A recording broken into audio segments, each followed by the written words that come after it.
over the weekend, and he urges residents to remain vigilant and listen to local officials as they continue to investigate. The administration is in touch with state and local officials, and federal law enforcement is supporting the local investigation and efforts to apprehend the suspects. Next, we are praying for the thousands of Americans under mandatory evacuations under orders out west. Senior administration officials are monitoring the fires, including the Line Fire in California and the Davis Fire in Nevada, and are in close touch with state and local leaders to ensure they have the resources they need. Over 7,000 federal personnel are supporting local firefighting efforts across multiple states.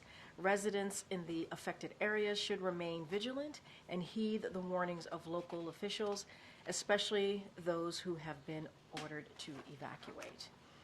President Biden and Vice President Harris believe that health care is a right, not a privilege, and the mental health care is health care, period. But for millions of Americans, care for mental health and substance use conditions is still hard to find and hard to afford. Today, the Biden-Harris administration is taking a step forward, changing that by placing new requirements on health plans that will improve and strengthen access to mental health care for 175 million Americans with private health insurance. For the president, it's simple. If you have a mental health crisis, you should be able to access the care that you need, the same way you access care for a broken bone or a heart attack. Addressing mental health crisis is a key priority for this president, for this administration, and the steps being taken today will dramatically expand access to mental health care in America. And finally, later this afternoon, the president will be joined by elected officials and advocates to celebrate the 31st anniversary of the Americans with Disability Act and mark Disability Pride Month. One of the president's first acts as a U.S. senator was co-sponsoring the Rehabilitation Act, which banned discrimination on the basis of disability by any entity funded by the federal government and paved the way for the Americans with Disability Act. Since taking office, President Biden and Vice President Harris have carried the same commitment to ensuring disabled Americans are treated with dignity, respect, and inclusion, are able to live and thrive in their communities. Under the president, under this administration, the Biden-Harris administration, Americans with disabilities have seen historic increases in employment and earnings, and the administration has taken significant steps to protect civil rights and promote full participation in society. And that work will continue. With that, I will turn it over to my colleague, Admiral John Kirby, who's here to take some questions on the House Foreign Affairs Committee's report released yesterday on the Afghanistan withdrawal. With that, Admiral. Thank you. Good afternoon, everybody. As you saw today, House Republicans released their investigation report into Afghanistan withdrawal. This comes, of course, 2 years after their first report, and this one says little or nothing new. We've already issued comment about the one-sided partisan nature of this report, so I'm not going to belabor that right now, but I do think a brief rundown of actual facts is important. First, on the very day this administration took office, the Taliban was in the strongest position it had been in years, and the Afghan government the weakest. The Trump administration cut a deal called the Doha Agreement that mandated a complete U.S. withdrawal from Afghanistan, and yes, that included Bagram Air Base, by the end of May 2021. That deal also released 5,000 Taliban fighters from prison. 5,000 fighters. In return, the Taliban agreed not to attack U.S. troops, which is a good thing because the former president reduced our presence in Afghanistan from about 14,000 down to 2,500. As General Frank McKenzie, former commander of U.S. Central Command, said himself in testimony, the Doha deal had a, quote, really pernicious effect, unquote, on the Afghan government and military. As we saw, it demoralized them and it disenfranchised them. They knew right then and there that America was on its way out. Indeed, in October of 2020, then President Trump ordered his military to rush the exit from Afghanistan and have everybody leave by Christmas of that year. President Biden, for his part, faced a stark choice when he came to office. Abide by the flawed agreement and end America's longest war, or blow up the deal, extend the war, and see a much smaller contingent of American troops back in combat with the Taliban. He chose the former, and he was able to buy additional time to prepare for that withdrawal all the way into the summer. And we as a nation are safer for it. Any and every discussion about what happened in Afghanistan has to start right there. Sadly, the report does not dwell on it. Now, there's some other falsehoods, too many to mention, but a few do stand out, and I'd like to tick them off if you don't mind. 1, there was, in fact, planning for evacuations, planning that started in the spring of 2021 and included all the requisite agencies. In fact, the Department of Defense pre-positioned military units in the region so that once a decision had been reached to evacuate, they would be poised to respond in a timely fashion. 2, there was no fine-tuned assessment of how fast things would unfold in August of 2021. It all moved a lot faster than anyone anticipated. As the Taliban moved in, Afghan forces stopped fighting, and the Ghani government fled. As then Chairman of the Joint Chiefs of Staff, General Mark Milley, said, quote, "Nothing that I saw indicated a collapse of this army and this government in 11 days," end quote. 3, there was no point in securing Bagram Air Base for use during the evacuation. Doing so would not only have required thousands of additional U.S. troops, but also would have required a dangerous trek by evacuees over Taliban-controlled territory, making the evacuation even more difficult to execute than it already was. 4, there was no handover of U.S. equipment to the Taliban. That equipment had been provided to Afghan security forces appropriately and with congressional approval over the course of 2 decades of war. That equipment was left by those Afghan forces when they surrendered or stopped fighting. And 5, there was no deception, lying, or lack of transparency by this administration, either during or after the withdrawal. We did the best we could every day to keep the American people informed of what was happening. We conducted our own after-action reports and shared those too with the public. And as I mentioned, we cooperated extensively in this investigation, and we continue to work with the War Commission. Ending wars is more difficult than starting them. President Biden knew that. He acknowledged that. But it doesn't mean that the decision to end this one was wrong, or that the withdrawal wasn't conducted as professionally and as bravely as was humanly possible given the circumstances. It doesn't mean we don't grieve and mourn with the families of those whose lives were tragically taken during the withdrawal, especially at Abbey Gate on the 26th of August of that year. And it doesn't mean that we don't still look with awe and admiration at the many thousands of men and women who waged this war over the course of 20 years. Troops, diplomats, intelligence experts, contractors, and civilian employees from this and dozens of other nations. They accomplished the mission for which they were sent to Afghanistan. They helped make us a safer nation. Sadly, 2,461 of them did not make it home. And many of those who did still struggle with the wounds of war, seen and unseen. As the President has said, we owe them and their families a debt of gratitude that can never be fully repaid. But now that the war is over, our nation can better focus on other pressing national security interests around the world. We would do well in all this partisan rancor over the withdrawal to remember that. Take some questions.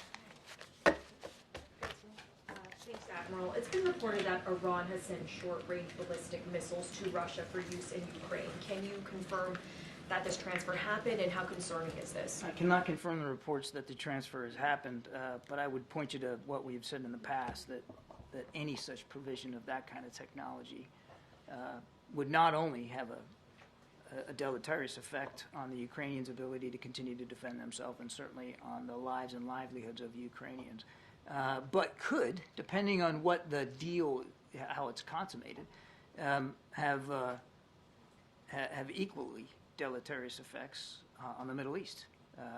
In Iran, that already has an improving ballistic missile program, we could only assume would want to stand to gain from some sort of partnership with Russia to improve their capabilities in the region. And of course, given all their destabilizing activities, that's a dangerous outcome.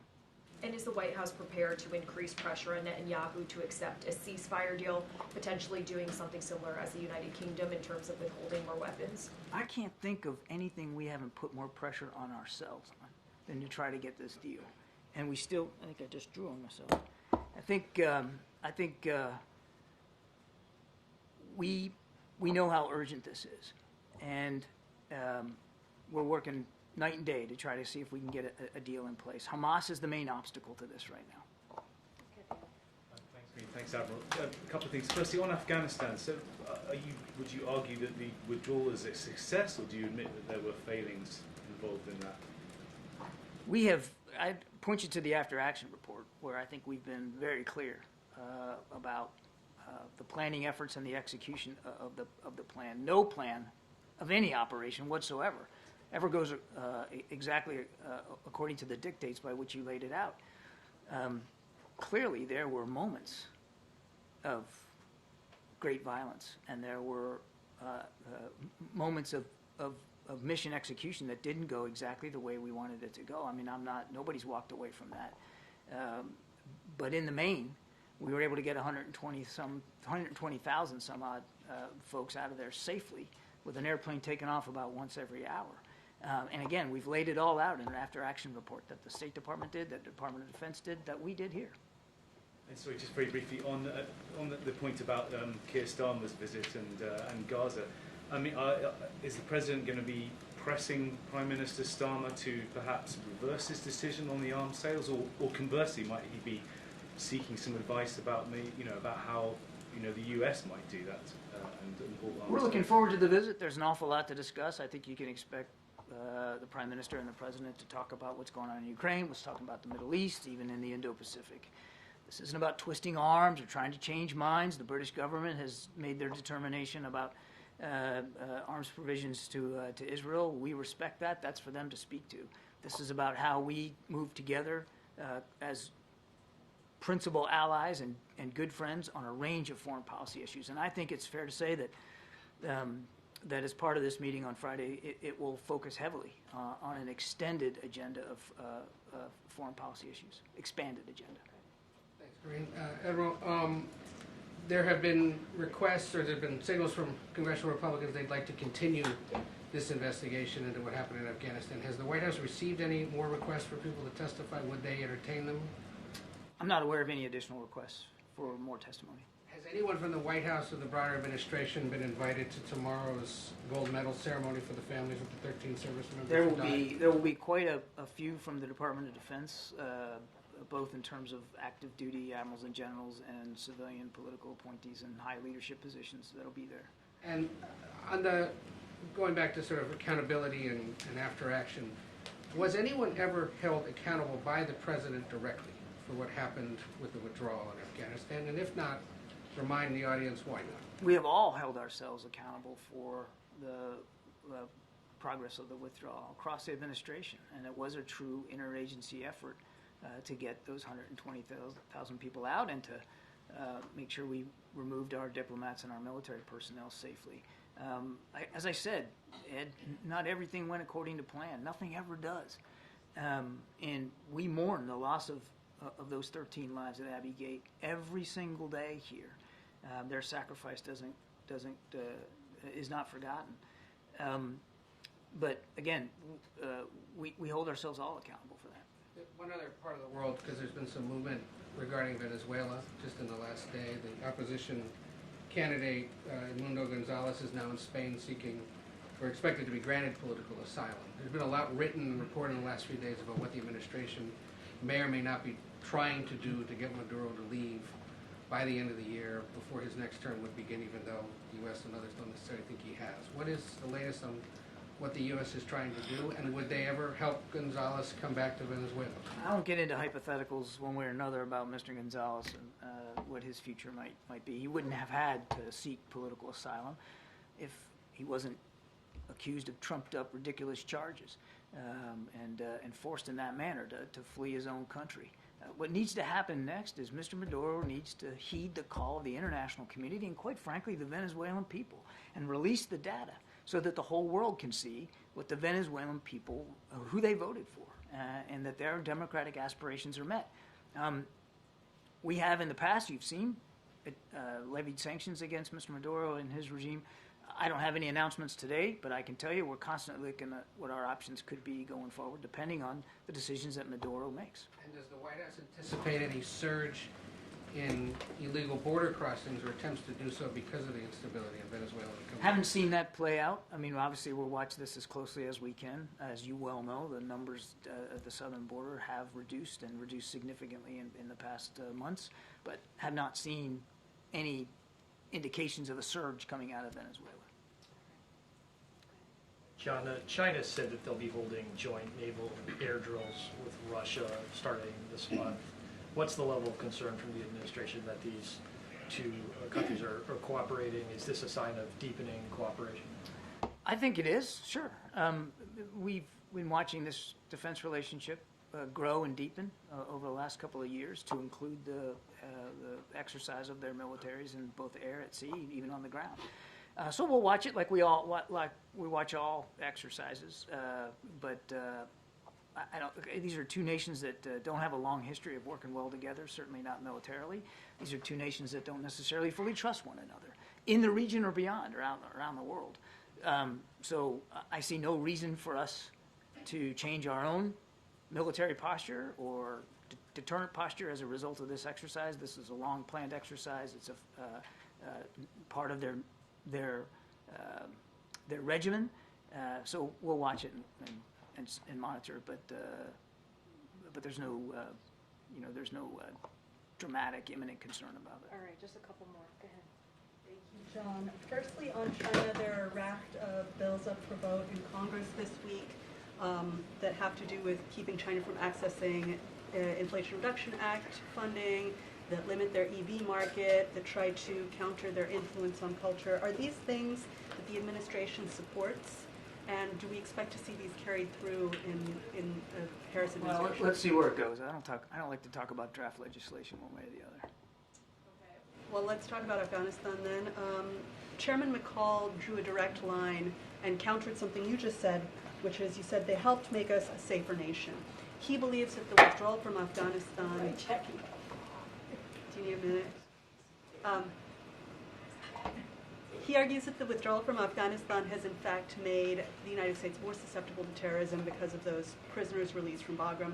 What can you say to the American people to assure them that this administration is trying to keep them safe, and how safe are they? Boy, just go on CENTCOM's website. Look at the press releases that they send every time they take out a leader of ISIS or an al-Qaeda leader. We have proven the case about over-the-horizon counterterrorism capability to a fairly well. Now, that doesn't mean we're sitting back, resting fat, dumb, and happy. That's the kind of capability you have to keep working at and keep trying to improve, and we are. I think it's also important to look at what else is going around the world. You know who would have loved for us to be stuck in Afghanistan for another 20 years is President Putin, President Xi. They would have loved that. But now, because we're not in a ground war in Afghanistan, a ground war for which the original mission had long since been accomplished, we're able to focus on those more modern and relevant threats to our national security posed by nation states and non-nation states around the world. But as for counterterrorism capability, again, we have proven time and time again that we are able to monitor the threat and deal with the threat, sometimes in near real time if need be. Not taking it for granted, not saying we don't always have to keep sharpening it, but believe me, we're focused on it. Administration officials have said that after the 6 hostages were killed earlier this month that Hamas changed the terms of the deal. Did Hamas explicitly tell mediators that there are new terms, that they want more prisoners released? And would you still characterize negotiations as on the verge of a ceasefire and hostage deal? To your first question, yes, Hamas did change some of the terms of the exchange, and that has made it more difficult for us to get there. I'm sorry, your second question was? Would you still characterize the deal as on the verge? We still believe that even for the new amendments that Hamas has made, that it's still worth an effort to try to see if we can't get back into a ceasefire negotiation, but we're not there right now. Sir, there's a report that the president's convening his national security team on this issue today. Obviously, it's not on his public schedule. Is there anything more you can say about who he's bringing in or what he's doing, or is this part of the ongoing conversation? I think there was a little bit of a miscommunication, Kelly. What was being referred to was his normal presidential daily briefing where he's presented with the intelligence of the day and has a chance to speak to some members of his national security team when he does that. It was not a major NSC meeting. Thanks, John. The American citizen who was killed in the West Bank on Friday, Aysen Arege, has the president had a chance to speak to her family at all? And do you have any sense of where the investigation stands? I know that you all had asked for the ball to get rolling on an investigation to her death. Do you know if there are any updates on that? He has not spoken to the family as of yet. I don't have a call to talk about today. Obviously, we continue to mourn with her family, of course. The Israelis have reached out, made sure that we knew that they were promptly investigating this. As I understand it from just before I came out here, they are moving swiftly on this investigation and will soon, we think, in coming days, be able to present their findings and conclusions. We'll obviously withhold our judgment until we see that. We've called for a complete, thorough, swift, and transparent investigation. We'll see what they learn. Okay, final question, go ahead. Oh, hi, thank you. Do you have any response to Russian drones violating NATO member states, Latvia and Romania the weekend? I think you're talking about reports that parts of drones, I think, have landed in Allied territory, if you will. This is unfortunately not a new development, as it happened over the course of the war in Ukraine, where missile fragments or drone fragments sometimes get caught up in the combat and air combat and land in a neighboring nation. We watch that closely, as you might imagine. We're in close touch with our allies and partners about that.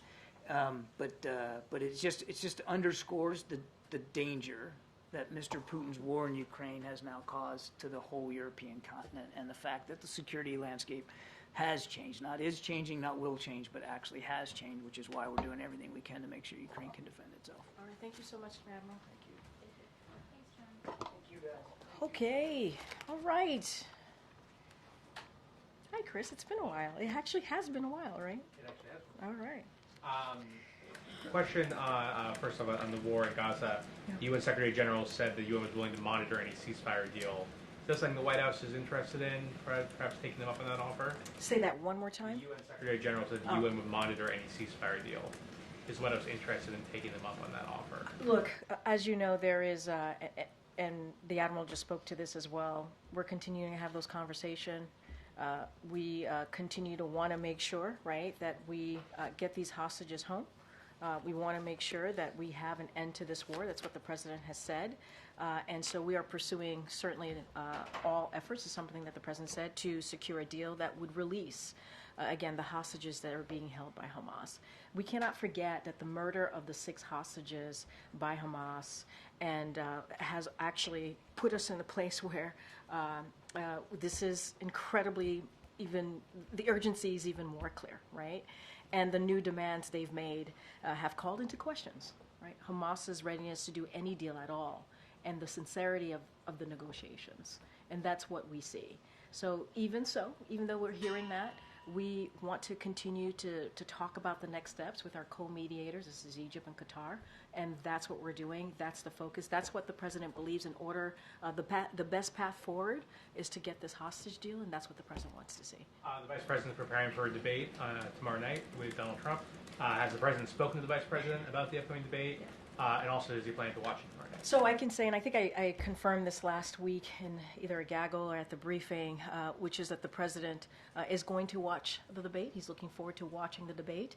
I'm not going to preview or confirm any conversations between the President and the Vice President. As you know, they speak often.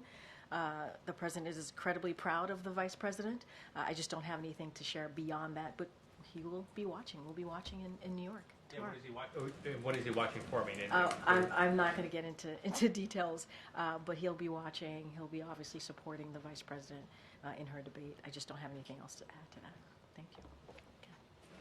Thank you. Can you confirm reports that the President is hoping to establish a U.S. sovereign wealth fund and give any estimated time of announcement for that? So I certainly don't have anything to announce from here.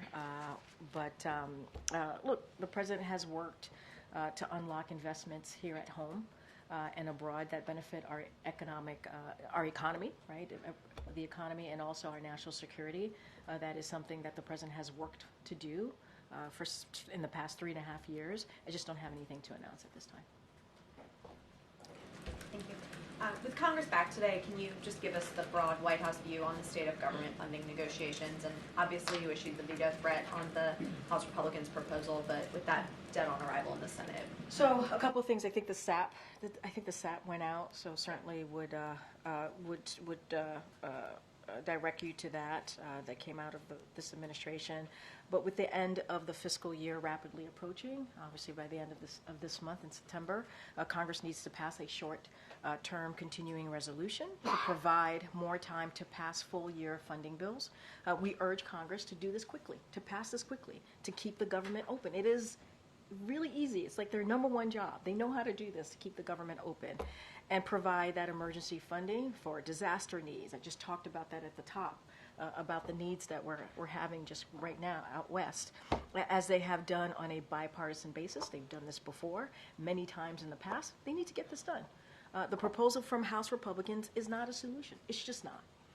It contains a partisan poison bill, would erode our national defense, undermine our competition with China, fail our veterans and seniors, abandon communities struck by disasters, and hurt programs that support small businesses while making healthy tax cheats pay what they owe. So House Republicans should stop wasting time.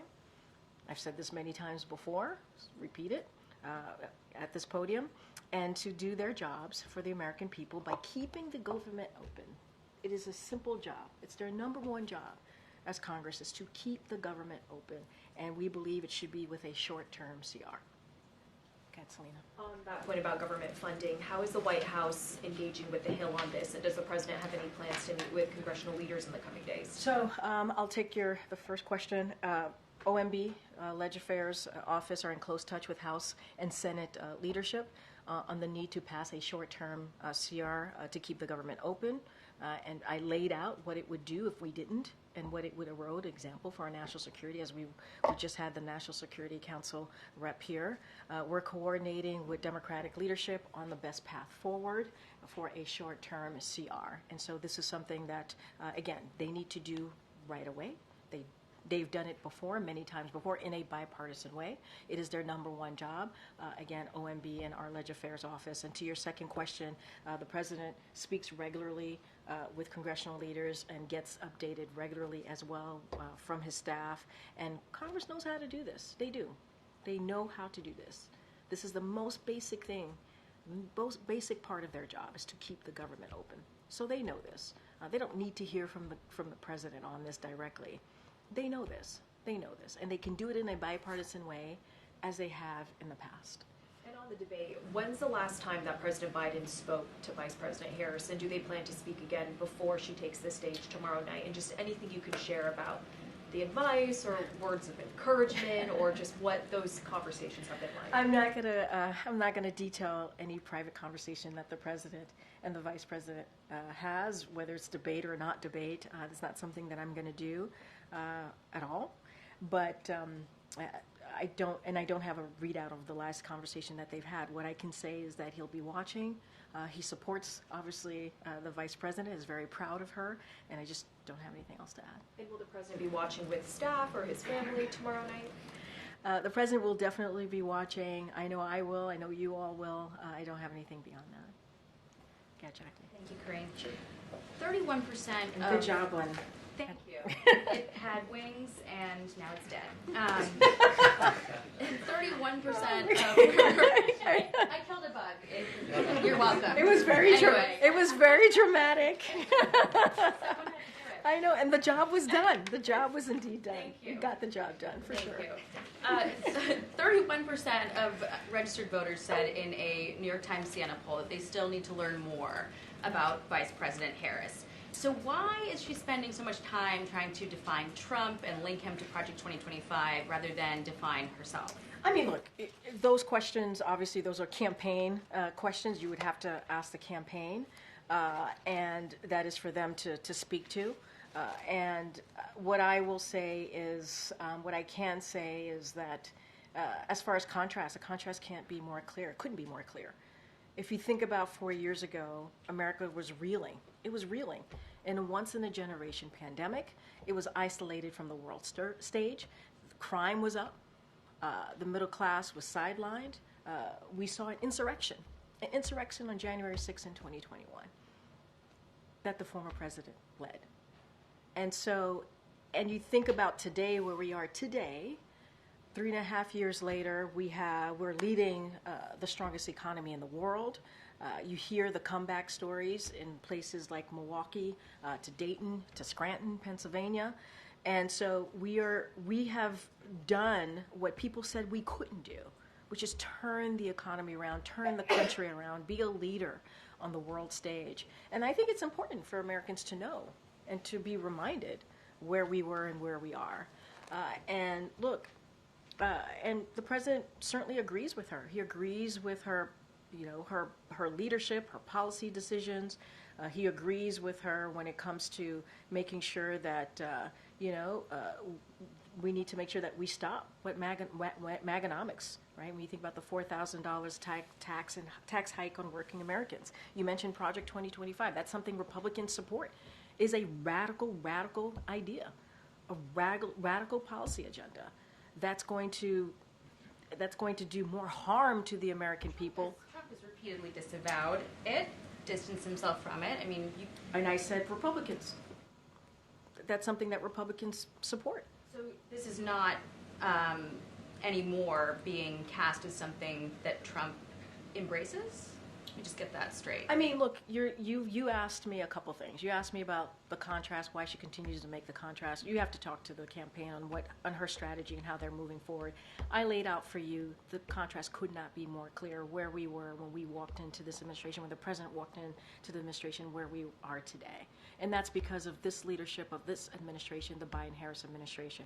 Project 25 is something that Republicans, I'm not going to speak to the president, the former president on this, but that Republicans are pushing. It's a radical idea. We're talking about more radical abortion bans, cuts to law enforcement, cuts to education, repealing Affordable Care Act, and repealing the Inflation Reduction Act, which, by the way, beats Big Pharma, which is something that many elected officials tried to do and couldn't get done. The Biden-Harris administration tried to get it done.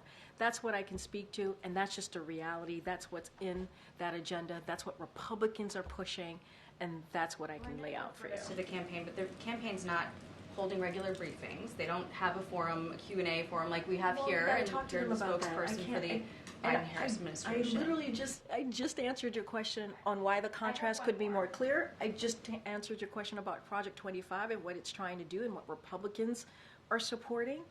I just laid that out. I don't think it was the question I asked, but I do appreciate the answer. No, you asked me why the vice president's campaign, the Harris campaign, is not doing X, Y, and Z. I said to you, you gotta talk to the vice president's campaign, and that is, there's the hat check. I got to be mindful to that. You know that. That is, I can't answer that question. How about I try one different way? But I can talk to contrast. You asked me about contrast, and I just laid it out. Thank you. I appreciate that. Does President Biden define Vice President Harris as a progressive Democrat? Look, the vice president has been a critical partner to this president. All you got to do is look at the record and what we have been able to do in the past 3.5 years, the Biden-Harris administration has been able to do. You think about the economy, you think about health care, and you think about these really important generation-changing legislation that are now laws, obviously. I just talked about beating Big Pharma. That's important. That was the Inflation Reduction Act that only Democrats voted for. Now Republicans want to repeal. They want to take that away. Taking away lowering cost for the American people. And so, to be clear, lowering cost on medical care and pharmaceutical drugs and also energy bills, right? That's two really big part of the Inflation Reduction Act. The president is not going to be labeling the vice president. She has her policies that she is obviously that he's in line with, that she has put forth in the past week or so. He supports her. He believes in her leadership, and that's what I can share with you. We are allowing for a contrast with Trump, but not a contrast with other Democrats, because Senator Bernie Sanders, for instance, said that he still views her as a progressive Democrat. He said that she's, in fact, not abandoning her ideals, but making a pragmatic play toward the center to win the election. And that sends a chill down the spine of some people who might be in the middle or to the center right considering her. and when she's been trying to position herself as a more moderate figure now than she was in 2020, where does she stand exactly? So, first of all, the senator is going to speak for himself. That's for him to speak to. I'm not going to get into I agree or disagree with him. What I can tell you is this president believes in her leadership and believes in her bold policy agenda. That is something that the president is in line with her on, right? And we're talking about strengthening the middle class. That's what we believe her bold policy agenda continues to do. And that's important. You hear the president talking about building economy from the bottom up, middle out, and strengthening the middle class. We're in line. More economic opportunity. The president wants to see that. And we're talking about like tax cuts for working people, fighting corporate pricing gouging, lowering costs, having the wealthy pay their fair share. We're in line. We're in line with what the vice president is putting forth. Her bold policy agenda to make sure that we do not leave people behind. I'm not going to stand here and label the vice president. The senator has every right to say whatever he wants to say. What I can say is the president agrees with her bold policy agenda and her leadership. Wait, did I just call on you? Okay, let me just try and get other people. Go ahead, Karen. Go ahead, Karen. The Congressional Black Caucus today released its corporate accountability report on diversity, equity, and inclusion. It asks corporate organizations to reaffirm their commitments to DEI, update on racial equity investments, and work with the CBC to create legislative solutions that will help close the racial wealth gap. Does the administration have a reaction to this report? Have they engaged with the CBC or advised them about this report at all? So it just came out. We hadn't had a chance to review the report, but this is something that this administration believes, how diversity is our strength. You hear the president say this, and that is something that the president believes. And that is true whether it's in schools, our military, or businesses. It is important. And it is true for our government, where he has assembled the most diverse presidential administration in history. That is something that this president and this vice president has done. And just a couple of things. In June, when senior White House officials, they were able to welcome business executive and civil rights leaders to the White House for a discussion on ensuring how Americans have access to economic opportunities. That wasn't that long ago, just a couple of months ago. And at that event, business leaders joined civil rights leaders and congressional staff to share best practices and actions that will protect and create pathways to opportunity. So this is an administration that understands that it is important to not leave any communities behind. And I think what we've been able to show these 3.5 years, how those communities who have felt behind, like they were left behind, are now included in the process. They're included in our policies. They're included in our legislation. They're included in how we move forward, even in executive actions, right? And this is the president that takes that very seriously. He also believes it's important to have those different voices at the table, hence having a very diverse, the most diverse administration. And so while we haven't gone through the study, what we can say, we believe diversity is indeed our strength. It is important to continue to do that work, and that's what you're going to see from this administration. CBC is also, as you know, hosting their annual legislative conference this week, and the president is hosting a Black Excellence brunch on Friday. Was that intentionally planned for this week with CBC? And what can you share about the president's remarks that he will be giving? Yeah, so not going to get ahead of his remarks. The president's looking very much forward to holding that brunch here, the Black Excellence brunch here on the South Lawn on Friday, as you just said. But I could share a little bit just more broadly. You can expect the president to speak about the enormous contribution that Black Americans have made to this nation. You've heard the president say that before as well, and continuing our efforts, as I just stated moments ago, about making sure that there are opportunities for all Americans, including Black Americans. So that is something that the president certainly, I think, will touch on, and you will hear more from him on Friday. Is the president or vice president attending the Phoenix Awards and giving remarks this year? We'll have more to share in a couple of days. We'll have more to share. Go ahead, sir. Go ahead, sir. Go ahead, sir. Yeah, on mental health parity, enforcement's long been an issue, and many plans haven't complied with requirements over the years. Does the administration plan to be more aggressive in terms of enforcement going forward on this? Well, anything that's might be the legalities of it, I'm just not going to get into hypotheticals. It's obviously an issue that's very important to us. It's a great step forward when we talk about the mental health parity, and it's a parity, right? Healthcare, mental health, it should be healthcare. And so we're going to certainly continue to make sure that effort is a key part of this administration in the next 4 or 5 months. Any legal stuff, I'm just not going to get into hypotheticals or anything like that, but this will continue to be a priority that I can continue to be very clear on. Kat Kellyo. How would you describe the way in which in briefings and in other White House communications since July 21st, you reference the vice president more? We hear now more Biden-Harris administration, when if we look back, it would have been much more focused on just the president. So as you do that, how do you describe the importance of, in this official way, talking about her and linking her to the accomplishments? Look, I think it is important for Americans to know that the vice president has played a very big role in the success of this administration over the last 3.5 years. And we have said this before, even before July 21st, how much of a partner she's been, a critical partner. It is not the first time that we've said it. Maybe we're saying it more, to your point, but we've been pretty consistent in saying that their partnership is important, and how she has had even a critical role. If you think about some of these historic pieces of legislation where she was that vote, the vote that she made in the Senate, helped pass that legislation and turn it into law, the Inflation Reduction Act, for example. And so, I think it is important to note how much of a key partner that she's been. And that's something that the president wants us to do. He wants us to make clear to the American people that Vice President Harris has been here from day one, obviously, and has had a leadership role, and will continue to do that. And do you see that as a part of her introducing herself to the country, which is something her campaign has talked about, but again, in this official lane? No, I get the official lane. Look, I don't want to get into murky waters here by getting into her own strategy. That is certainly something for her to speak to. But we want to make sure that people understand, the American people understand, that this continues to be a partnership. This is a partnership. And we've said that before. We've said that throughout the last 3.5 years. And the president respects her leadership.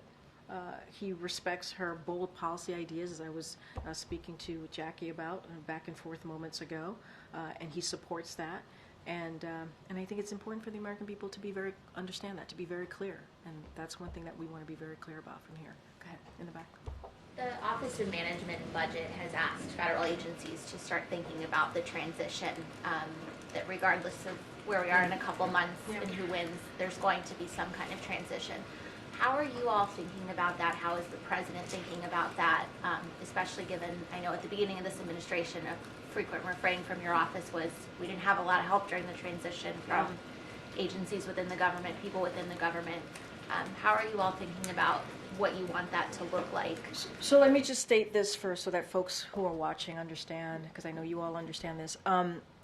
What is happening right now is common. It is not unusual. It is something that every administration at this point, who are clearly coming to the end of their administration, have to do. So it's a common process, nothing unusual there. I'm sure we will have more to share to your question, but the president, look, when it comes to the job that he has had for the last 3.5 years, almost 4 years, he takes that very seriously. He takes everything that he does, everything that comes out of this administration very seriously, because it's about the American people. It's not about him.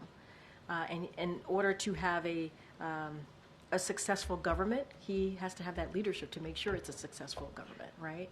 It doesn't matter for him or whoever is next. So I'm certain we'll have more to share. But again, it's not unusual. The president's always going to do what's right for the American people, and this is part of that. The last transition was, you're talking about how it's not unusual for government to start thinking about this, but the last transition was anything but usual. I agree with you. I'm not disagreeing. But that's not going to be what this president does. Has he given any specific guidance? Has your colleagues begun thinking about how you want to make it different? I Yeah. mean, 4 years ago was not normal for a lot of reasons. You are exactly right. I'm not disagreeing with you, and we do not want to go back there, right? We do not want that. We do not want to repeat what we saw the last time around in the last administration. It should not be about someone's personal agenda. It should be about the American people. And I think if you've seen anything, especially these last past couple of months from this president, is that he cares. He puts the American people first, and that's how, in your question, that's what he's going to do. He's going to do what's right for the American people, and how do we move forward in the way that we put them first. That's the best that I can answer that for you. Thank you. Thank No problem. you, Karine. Good to see you. I think what the White House makes of former President Trump's comments over the weekend saying, when I win, those people who cheated in elections in 2020 and 2024 will be prosecuted to the fullest extent of the law. Have you seen those comments? Has the President seen those comments? And what do you think of them? I could say I have not spoken to the president about those types of comments.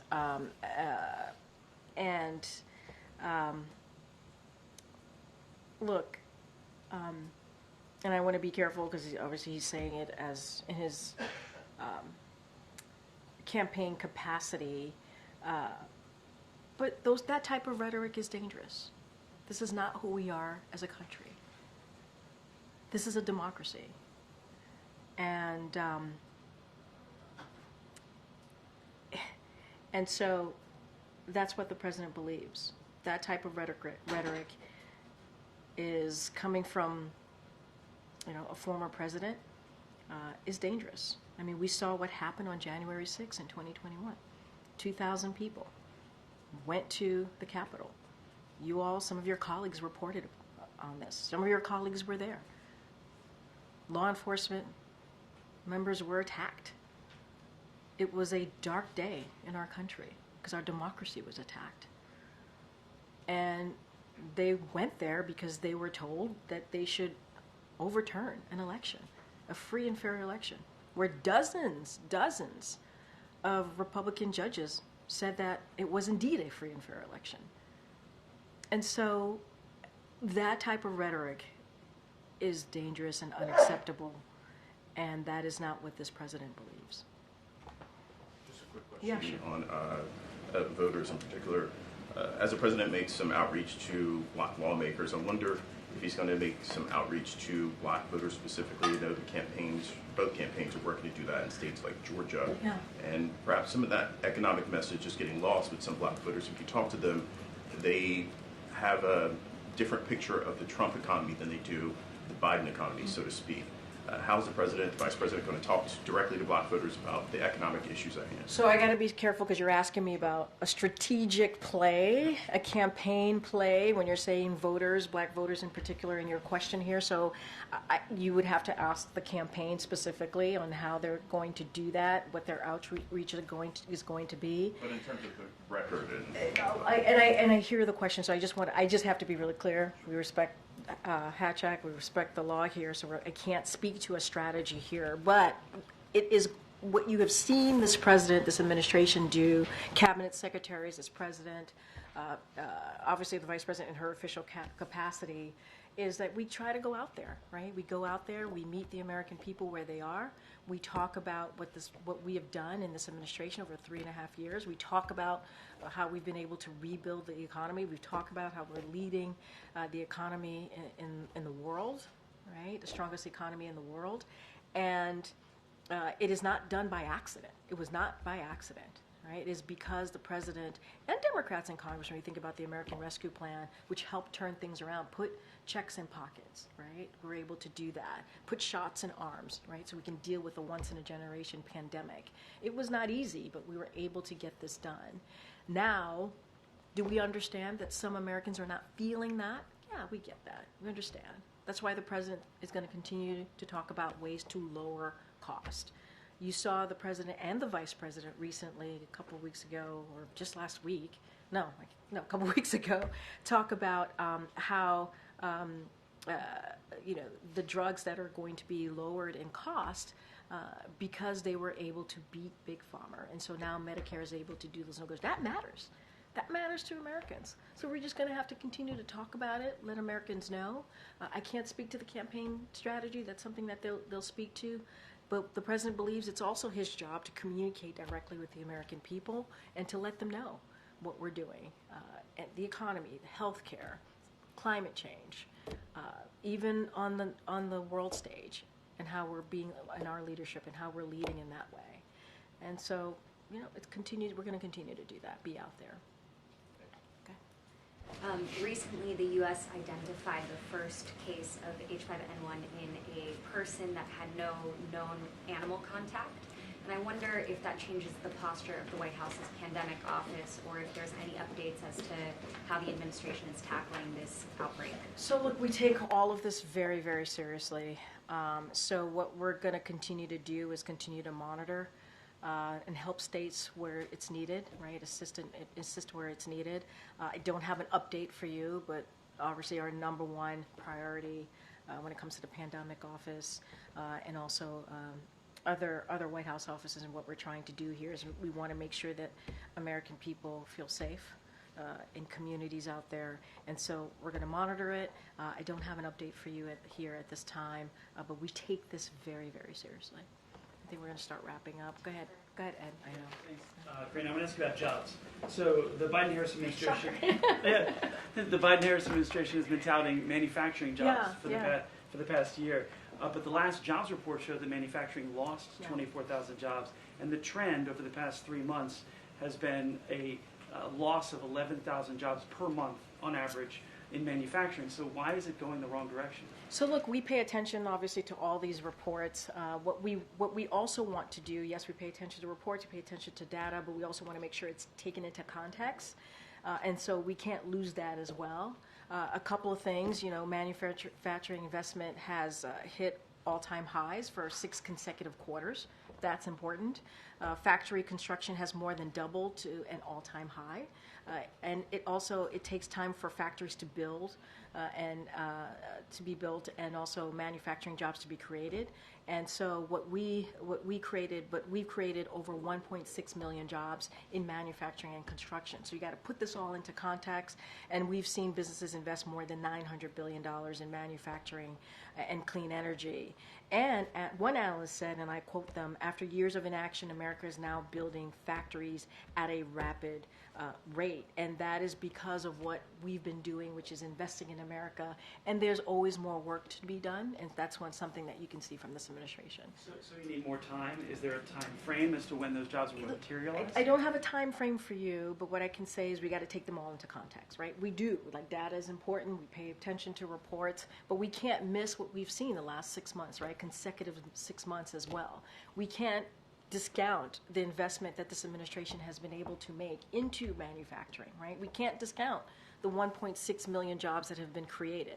That is important. The $900 billion in investment, we can't discount any of that, right? That has to be put into the context as we're looking at this particular question that you're asking me about manufacturing jobs. All right, everybody. Thank you so much. Thank you so much.